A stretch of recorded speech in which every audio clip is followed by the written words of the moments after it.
Silchar national highway point এলাকায় স্থিত সৎসঙ্গ আশ্রম road Paritosh Dutta কমপ্লেক্সে সার্বজনীন শ্রী শ্রী বাসন্তী পূজা কমিটির ব্যবস্থাপনায় এবং মিলন মঞ্চের উদ্যোগে আয়োজিত হচ্ছে শ্রী শ্রী বাসন্তী পূজা মহোৎসব। বাসন্তী পূজাকে কেন্দ্র করে এলাকার ভক্তপ্রাণ নাগরিকদের মধ্যে আনন্দের জোয়ার। ভগবান শ্রী রামচন্দ্র লঙ্কা বিজয়ের জন্য দেবী দুর্গার এই আরাধ্য পূজা করেছিলেন। তখন থেকেই দেবী দুর্গার পুজোর প্রচলন হয়ে আসছে। রামচন্দ্র সফলতার সাথে লঙ্কা বিজয় করার পর এই পুজোকে প্রাধান্য দিয়ে সবাই প্রতি বছর বাসন্তী পূজা করে থাকেন। বাসন্তী পূজাকে কেন্দ্র করে দেবী দুর্গার আরাধনায় মেতে উঠেছেন এলাকার ভক্তপ্রাণ নাগরিকেরা। মহাসপ্তমী, মহা অষ্টমী এবং মহানবমী তিথিতে একগুচ্ছ অনুষ্ঠান নিয়ে সংগঠন মিলন মঞ্চ তাদের বাসন্তী পূজা উৎসব পালন করছে।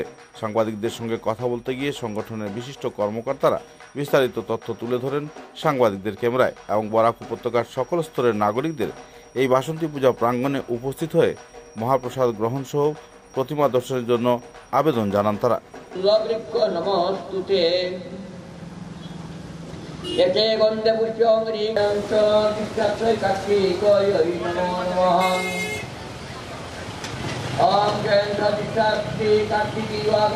এত বড় একটা প্যান্ডেল এবং ব্যতিক্রমী একটা পূজা আমরা দেখতে পাচ্ছি এখানে। এটা খুবই আনন্দমুখর পরিবেশ, একদম পরিবারের সবাইকে নিয়ে খুবই আনন্দমুখর পরিবেশ। কি বলতে চাইবেন আজকের দিনে এবং সপ্তমী, অষ্টমী, নবমী তিথিতে কি কি অনুষ্ঠান রাখছেন আপনারা?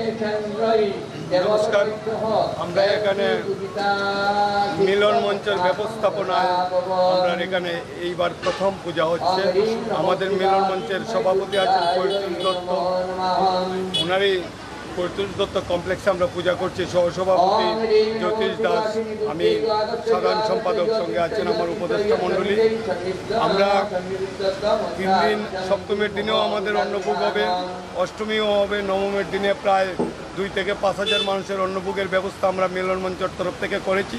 আমরা সবাইকে আহ্বান করছি মিলন মঞ্চের তরফ থেকে আমরা পূজা প্যান্ডেল দর্শন করার জন্য এবং অন্নভোগ নেওয়ার জন্য সবাইকে আহ্বান করছি। আমরা ষষ্ঠী, সপ্তমী, অষ্টমী, আমরা ষষ্ঠীর দিন আমাদের মাননীয় সম্মানিত বিধায়ক শিলচরের কৃপান চক্রবর্তী উদ্বোধন করেছেন।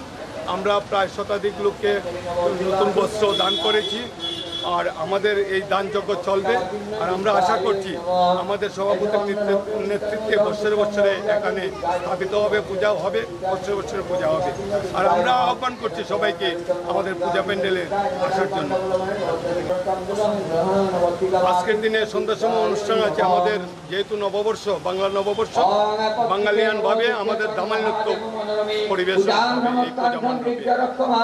আগামী দিনে আছে সাংস্কৃতিক অনুষ্ঠান আছে, ধামাল নৃত্য হবে, আমাদের লোকগীতি হবে, নবমীর দিনও সাংস্কৃতিক অনুষ্ঠান থাকবে।